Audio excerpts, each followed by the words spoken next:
श्रीकृष्ण प्रिय श्रोता बंधु भाई भौणी सान बड़ समस्त को मोर नमस्कार।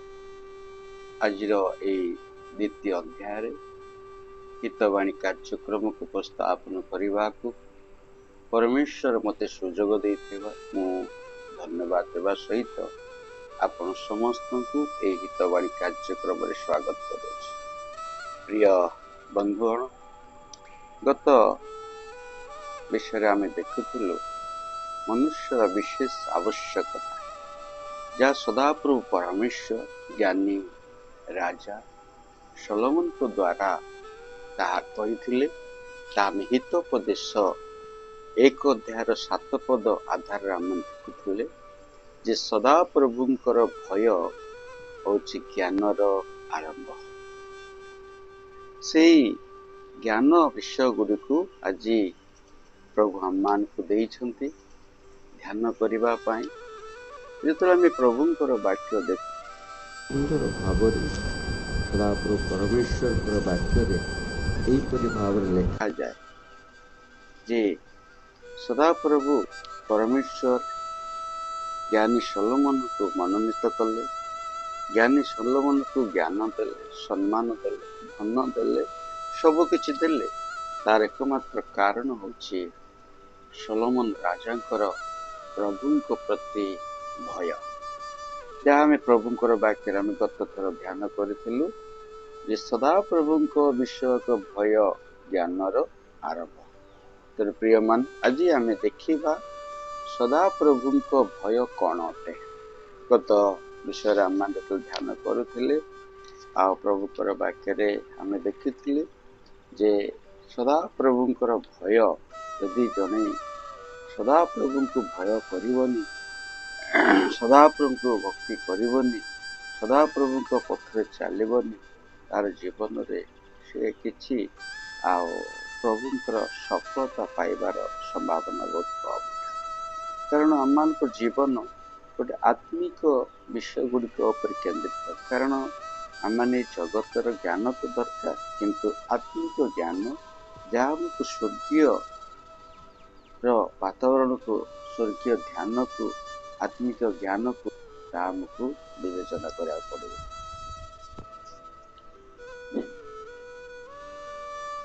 सन्तु गोटे वाक्य आमे पाठ करिबा, ता हेउछि द्वितीय विवरण 10 अध्याय 12 और 13 पद। हितवाणी कार्यक्रम यह आममानकर हित निमंते गोटे प्रयास अटे। आत्मिक जीवनर उन्नति हेबा निमंते ईश्वर प्रति प्रेम, ईश्वर प्रति भय, ईश्वर प्रति श्रद्धा, ईश्वर प्रति आमर आवेग, ईश्वर प्रति आम सम्मान, ये सब विषय ज्ञानी ए हितवाणी कार्यक्रम आयोजन करा जायछि। ए हितवाणी रो उद्देश्य होछि प्रभुंकर वाक्य को जहाँ आम पाई लाभजनक अटे। अनेक समय आम शुणी था आमे समस्ते कलरा खाइबा को पसंद करते ना, किंतु कलरा गोटे गुण आम जाऊँ ता हूँ अति पिता, किंतु ये पिता कि देह पाई हिता। कलरा खाइबार पिता, किंतु यह देह को हिता बोली कवि माने लिखते। तेणु से प्रकार अनेक समय ईश्वर वाक्य आम शुणिबारे बहुत आमको आघात लगी सडन किसी विषय हो भावना आसी था, चिंता आसी था, किंतु ताहा आमर हित निमित्त होता है। कारण सदाप्रभु परमेश्वर कहती आम्बे जो मान को प्रेम करू ताको आमे शासन करू। तेणु ए हितवाणी आमे जदि शुणिबा जानिबा ताल निश्चित आम जीवन रे आमे आत्मिक भाव रे वृद्धि पाई पार। तेणु आज जो वाक्य देखु सदाप्रभु परमेश्वर तांकर दास मूसा द्वारा कहउचंती इस्राएल लोक मान को जो मान सदाप्रभुकर मनोनीत एबे हे इस्राएल सदाप्रभु तुम परमेश्वर को भय करिवार, ताहांक सकल पथरे गमन करिवार ଓ ତାହାଙ୍କୁ ପ୍ରେମ କରିବାର, ପୁଣି ସମସ୍ତ ଅନ୍ତଃକରଣ ଓ ଆପଣାର ସମସ୍ତ ପ୍ରାଣ ସହିତ ସଦାପ୍ରଭୁ ତୁମ୍ଭ ପରମେଶ୍ୱରଙ୍କୁ ସେବା କରିବାର। ଆଉ ଆଜି ମୁଁ ତୁମ୍ଭ ହିତ ନିମନ୍ତେ ସଦାପ୍ରଭୁଙ୍କ ଯେ ଆଜ୍ଞା ଓ ବିଧି ତୁମମାନଙ୍କୁ ଦେଉଅଛି ସେ ସମସ୍ତ ପାଳନ କରିବା। ଏଠି ଦେଖନ୍ତୁ ଗୋଟିଏ ବାକ୍ୟ ମୋତେ ବହୁତ ଭଲ ଲାଗିଲା। ତାହା ହେଉଛି କ'ଣ ଲେଖା ଯେ ମୁଁ ତୁମ୍ଭର ହିତ ନିମନ୍ତେ। ତେଣୁ ମୋର ପ୍ରିୟ ବନ୍ଧୁଗଣ, ଏହି ହିତବାଣୀ କାର୍ଯ୍ୟକ୍ରମ ଆମମାନଙ୍କ ହିତ ନିମନ୍ତେ। ଏହି ହିତ ହେଉଛି କ'ଣ? ଆମ ବଢ଼ିବା ପାଇଁ, ଭୟ ବଢ଼ିବା ପାଇଁ, ଭକ୍ତି ବଢ଼ିବା ପାଇଁ ଏହି ହିତ କାର୍ଯ୍ୟକ୍ରମ। ତେଣୁ ଯେତେବେଳେ ଆମେ ସଦାପ୍ରଭୁଙ୍କର ବିଷୟ ପ୍ରତିକୁ ଧ୍ୟାନ କରୁଛେ, ସଦାପ୍ରଭୁଙ୍କର ଭୟ ଜ୍ଞାନର ଆରମ୍ଭ ବୋଲିକି, ତାହେଲେ ଆମର ମନରେ ପ୍ରଶ୍ନ ଆସେ, ସଦାପ୍ରଭୁଙ୍କ ଭୟ କ'ଣ? ଆମେ କ'ଣ ଜାଣିବା ଯେ କେଉଁ ବିଷୟ ସଦାପ୍ରଭୁଙ୍କର ଭୟ ଅଟେ?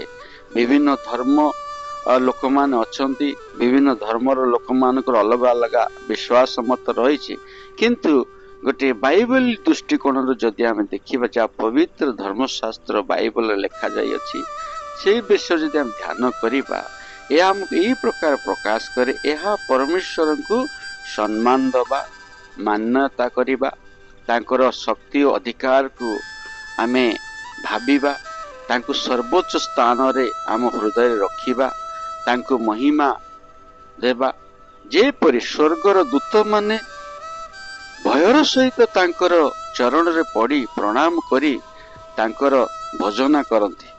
ତେଣୁ ସ୍ୱର୍ଗୀୟ ଚିନ୍ତାକୁ ଯେତେବେଳେ ନବା, ସ୍ୱର୍ଗରେ ପରମେଶ୍ୱରଙ୍କର ସରାଫ ମାନେ ଆଉ କିରୁବ ମାନେ, ପ୍ରାଚୀନ ମାନେ, ଦୂତମାନେ କେମିତି ସଦାପ୍ରଭୁ ପରମେଶ୍ୱରଙ୍କୁ ଭୟ କରନ୍ତି, ସେମାନେ ଥରହର ହୁଅନ୍ତି। ତେଣୁ ଆଜି ଆମେ ଯେତେବେଳେ ପ୍ରଭୁଙ୍କର ବାକ୍ୟ ଆମେ ଶୁଣୁ, ପ୍ରଭୁଙ୍କର ନିକଟକୁ ଆସୁ, ସେତେବେଳେ ଆମେ ଚିନ୍ତା କରିବାକୁ ପ୍ରଭୁ ଆମକୁ ସୁଯୋଗ ଦେଇଛନ୍ତି ଯେ ଏଇ ଗୁଡ଼ିକ ଆମ ପ୍ରତି ବହୁତ ଜରୁରୀ ଅଛି। ତା କ'ଣ ଅଟେ? ଲେଖାଯାଏ ଅନ୍ୟଥରେ ଏହା ଜଣେ ଖ୍ରୀଷ୍ଟ ବିଶ୍ୱାସୀର ଈଶ୍ୱରଙ୍କ ପ୍ରତି ପ୍ରେମ, ଭକ୍ତି ଓ ନିଷ୍ଠା ରଖିବାକୁ ପ୍ରକାଶ କରେ। ପ୍ରଭୁଙ୍କର ବାକ୍ୟ ଇସ୍ରାଏଲ ଲୋକମାନେ ଦିଆଗଲା, ସେମାନେ ଯେପରି ପ୍ରଭୁଙ୍କ ପ୍ରତି ପ୍ରେମ କରିବେ, ପ୍ରଭୁଙ୍କ ପ୍ରତି ଭୟ ରଖିବେ, ପ୍ରଭୁଙ୍କର ସମ୍ମାନ କରିବେ, ପ୍ରଭୁଙ୍କର ଆଜ୍ଞାକୁ ଶୁଣିବେ, ବାକ୍ୟକୁ ଶୁଣିବେ, ଆଉ ବାକ୍ୟକୁ ପାଳନ କରି ଗୋଟେ ଆଧ୍ୟାତ୍ମିକ ଜୀବନ କାଟି ପରମେଶ୍ୱରଙ୍କର ମହିମା ଗୌରବର କାରଣ ହବା, ଏଇଟା ହେଉଛି ସେମାନଙ୍କ ପାଇଁ ପରମେଶ୍ୱରଙ୍କ ଦ୍ୱାରା ଦିଆଯାଇଥିବା ହିତବାଣୀ।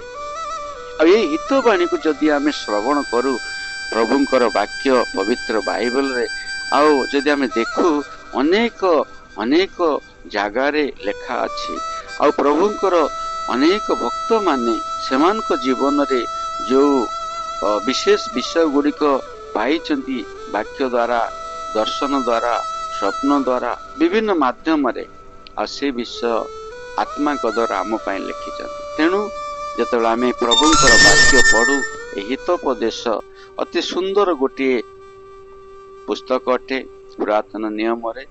ଆଉ ଏଇ ପୁରାତନ ନିୟମ ଯେତେବେଳେ ଆମେ ଦେଖୁ, ଏହି ବାଇବଲ ଯଦି ଆମେ ଗତ ଥର ଯେପରି ଦେଖିଥିଲେ, ଏହି ବାଇବଲ ହେଉଛି ଈଶ୍ୱରଙ୍କର ମୁଖ ନିଃସୃତ ବାଇବଲ। ଅନେକ ଧର୍ମଶାସ୍ତ୍ର ଅଛି, କିନ୍ତୁ ସେଥିରେ ପବିତ୍ର ଶବ୍ଦ ଲେଖାଯାଏ ନାହିଁ। କିନ୍ତୁ ଆମେ ଯେଉଁ ବାଇବଲ ଅଧ୍ୟୟନ କରୁ ପ୍ରିୟମାନେ, ତାର ସେଇ ମୁଖ ଉପର ଯଦି ପୃଷ୍ଠା ଲେଖା ହେଉଛି ପବିତ୍ର ବାଇବଲ, କାରଣ ଏହା ଈଶ୍ୱରଙ୍କର ବାକ୍ୟ। ସେଥିପାଇଁ ଏହାକୁ ପବିତ୍ରତାର ସହିତ ଆମକୁ ପଢ଼ିବାର ଅଛି, ଆମକୁ ଧରିବାର ଅଛି, ଆମକୁ ସମ୍ମାନ କରିବାର ଅଛି। କାରଣ ପ୍ରଭୁଙ୍କର ବାକ୍ୟର ସମ୍ମାନ କରିବା ହିଁ ସଦାପ୍ରଭୁ ପରମେଶ୍ୱରଙ୍କୁ ସମ୍ମାନ ଦେବା। ଯଦି ଆମେ ତାଙ୍କର ବାକ୍ୟର ସମ୍ମାନ ଦେଉନୁ, ଆମେ ଯେଉଁ ଅଦୃଶ୍ୟ ପରମେଶ୍ୱର ଦେଖୁନାହୁଁ, ତାଙ୍କୁ କେମିତି ଆମେ ସମ୍ମାନ ଦେବା? ତେଣୁ ମୋର ପ୍ରିୟମାନେ, ପ୍ରଭୁଙ୍କର ବାକ୍ୟକୁ ସମ୍ମାନ ଦେବାର ଅଛି। ପ୍ରଭୁଙ୍କର ବାକ୍ୟ ଆମମାନଙ୍କ ଚଲାପଥ ପାଇଁ ଆଲୋକ ଅଟେ। ତେଣୁ ଏହି ବାକ୍ୟକୁ ଆମେ ଭୁଲିବାର ନାହିଁ, ଏହାକୁ ଅବହେଳା କରିବାର ନାହିଁ, ଅଣଦେଖା କରିବା। ବହୁତ ପ୍ରେମର ସହିତ, ଭୟର ସହିତ, ଭକ୍ତିର ସହିତ ମନ ଦେଇ ଈଶ୍ୱରଙ୍କର ବାକ୍ୟ ପ୍ରତ୍ୟେକ ଦିନ ଅଧ୍ୟୟନ କରିବା ଦରକାର। ତେଣୁ এই ବାଇବଲକୁ ଯେତେବେଳେ ଆମେ ଦେଖୁ, এই ବାଇବଲ ପବିତ୍ର ବାଇବଲ ମଧ୍ୟରେ 600ଟି ଖଣ୍ଡ ପୁସ୍ତକ ରହିଅଛି, ଯାହା ଆମେ ପାଠ କରୁଅଛୁ। ଆମେ ଯେତେବେଳେ ଏଇ ବାଇବଲ ଦେଖୁ, ଏଇ ପବିତ୍ର ବାଇବଲ ଦୁଇଟି ଭାଗ ଅଛି, ପୁରାତନ ନିୟମ ଓ ନୂତନ ନିୟମ। ଏଇ ପୁରାତନ ନିୟମରେ 39 ଖଣ୍ଡ ପୁସ୍ତକ ରହିଅଛି, ଆଉ ନୂତନ ନିୟମରେ 27 ଖଣ୍ଡ ପୁସ୍ତକ ରହିଅଛି। ଆଉ ଏଇ ବାଇବଲକୁ ଗୋଟେ ବର୍ଷ 2 ବର୍ଷ କିମ୍ବା 3 ବର୍ଷ ଲାଗେ, ମାତ୍ର 1600 ବର୍ଷ ଲାଗିଅଛି ଏଇ ବାଇବଲର ଇତିହାସ ସବୁକୁ ଲିପିବଦ୍ଧ କରିବା ପାଇଁ।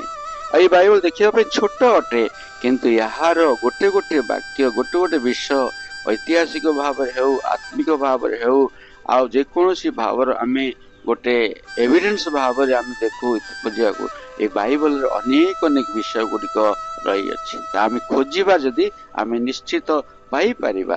ତେଣୁ ଏଇ ବାଇବଲକୁ ଲେଖିବା ସମୟରେ ଈଶ୍ୱର ତାଙ୍କର ଆତ୍ମାଙ୍କ ଦ୍ୱାରା ଚାଳିତ ହେଇ, ଈଶ୍ୱରଙ୍କ ଲୋକମାନେ ତାଙ୍କ ଆତ୍ମାଙ୍କ ଦ୍ୱାରା ଏଇ ସବୁ ଗ୍ରନ୍ଥ ଗୁଡ଼ିକ ଲେଖିକି ରଖିଛନ୍ତି, ଯେପରି ଆମେ ଏଇ ଗ୍ରନ୍ଥ ଗୁଡ଼ିକ ପ୍ରଭୁଙ୍କର ବାକ୍ୟକୁ ପଢ଼ିବା, ଆଉ ସେ ବାକ୍ୟ ପଢ଼ି ଆମେମାନେ ପ୍ରଭୁଙ୍କର ମହିମା ଗୌରବ କାରଣ ହେବା। ସେଥିପାଇଁ ଏଇ ପବିତ୍ର ବାଇବଲ ଯେତେବେଳେ ଆମେ ପଢ଼ିବା ଆଉ ଧ୍ୟାନର ସହିତ ପଢ଼ିବା, ଆଉ ଏକ ସଙ୍ଗରେ ମାନେ ଏଇପରି ଆମେ ପଢ଼ିବା। ଯଦି ଆମେ ଆରମ୍ଭ କରୁଛୁ ଆଦି ପୁସ୍ତକରୁ, ତାହେଲେ ଆମେ ସମ୍ପୂର୍ଣ୍ଣ ଭାବରେ ଆଦି ପୁସ୍ତକରୁ ହିଁ ଆରମ୍ଭ କରିବାର ଅଛି, ଶେଷ ପର୍ଯ୍ୟନ୍ତ ପଢ଼ିବା, ଏଠି ସେଠି ପଢ଼ିବାର ନାହିଁ। ତେଣୁ ଯଦି ଆମେ ଠିକ ଭାବରେ ପଢ଼ିବା, ତାହେଲେ ଏଇ ବାକ୍ୟ ଗୁଡ଼ାକ ବୁଝିପାରିବା।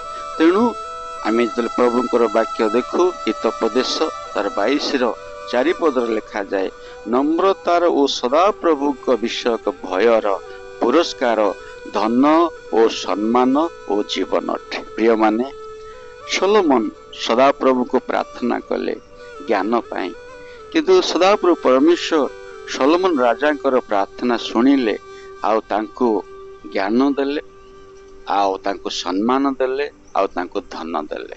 ତେଣୁ ପ୍ରିୟମାନେ, ଯଦି ଆମେ ପ୍ରଭୁ ପରମେଶ୍ୱରଙ୍କୁ ମହିମା ଗୌରବ ଦେବା, ତାଙ୍କର ବିଷୟକୁ ବୁଝିବା, ଆଉ ତାଙ୍କର ବାକ୍ୟକୁ ପଢ଼ିବା, ଧ୍ୟାନ କରିବା, ପାଳନ କରିବା, ତାହେଲେ ନିଶ୍ଚିତ ଆମମାନଙ୍କର ଜୀବନ ଧନ୍ୟ ହେବ, ଆଉ ଆମେ ପରମେଶ୍ୱରଙ୍କର ମହିମା ଗୌରବର କାରଣ ହେଇପାରେ। ତେଣୁ ଆଜି ମୁଁ ବର୍ତ୍ତମାନ କାର୍ଯ୍ୟକ୍ରମକୁ ଏଇଠି ରଖୁଅଛି, ଆଉ ମୁଁ ଆଶା କରେ ଆପଣମାନଙ୍କୁ ଏଇ ପ୍ରଭୁଙ୍କର ବାକ୍ୟ, ଆଜି ମୁଁ ବର୍ତ୍ତମାନ କାର୍ଯ୍ୟକ୍ରମକୁ ଏଇଠି ରଖୁଅଛି, ଆଉ ମୁଁ ଆଶା କରେ ଆପଣମାନଙ୍କୁ ଏଇ ପ୍ରଭୁଙ୍କର ବାକ୍ୟ ଭଲ ଲାଗିଥାଇପାରେ କି ନ ଲାଗିଥାଇପାରେ, ତାହା ମୁଁ ଜାଣିନାହିଁ। ମାତ୍ର ଆଉ ଯେଉଁ ବାକ୍ୟ ଦେଇ ପ୍ରଭୁ ପରମେଶ୍ୱର ଆମ ସମ୍ମୁଖରେ ରଖିଲେ, ସେଇ ବାକ୍ୟ ଆଉ ଯାହା ପ୍ରଭୁଙ୍କର ଦାସ ମୂଷା ଆମମାନଙ୍କୁ ଶିକ୍ଷା ଦେଇଛନ୍ତି, କହୁଛନ୍ତି, ହେ ଈଶ୍ୱରଙ୍କ ଲୋକମାନେ, ସଦାପ୍ରଭୁ ତୁମ୍ଭ ପରମେଶ୍ୱରଙ୍କୁ ଭୟ କରିବ। ତେଣୁ ଆଜି ଆମେ ପରମେଶ୍ୱରଙ୍କୁ ଭୟ କରିବାର ଅଛି, ଆଉ ତାଙ୍କର ସକଳ ପଥରେ ଗମନ କରିବା, ତାଙ୍କ ପଥରେ ଚାଲିବାର ଅଛି,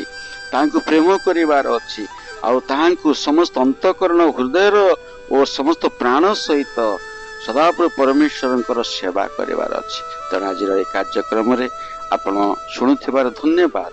ଆଉ ଏ ବାକ୍ୟ ଦେଇ ପରମେଶ୍ୱର ଆଜି ପ୍ରତ୍ୟେକ ଶ୍ରୋତାମାନଙ୍କୁ ଆଶୀର୍ବାଦ କରନ୍ତୁ। ଏହା ହିଁ ମୁଁ ସଦାପ୍ରଭୁ ପରମେଶ୍ୱରଙ୍କ ଠାରେ ପ୍ରଭୁ ଯୀଶୁଙ୍କ ନାମରେ ପ୍ରାର୍ଥନା କରୁଅଛି। ଏହି ହିତବାଣୀ କାର୍ଯ୍ୟକ୍ରମ ଦ୍ୱାରା ଆପଣମାନଙ୍କର ପ୍ରଭୁ ମଙ୍ଗଳ କରନ୍ତୁ। ଧନ୍ୟବାଦ, ନମସ୍କାର, ପୁଣି ଆସନ୍ତା ସପ୍ତାହ। ଧନ୍ୟବାଦ।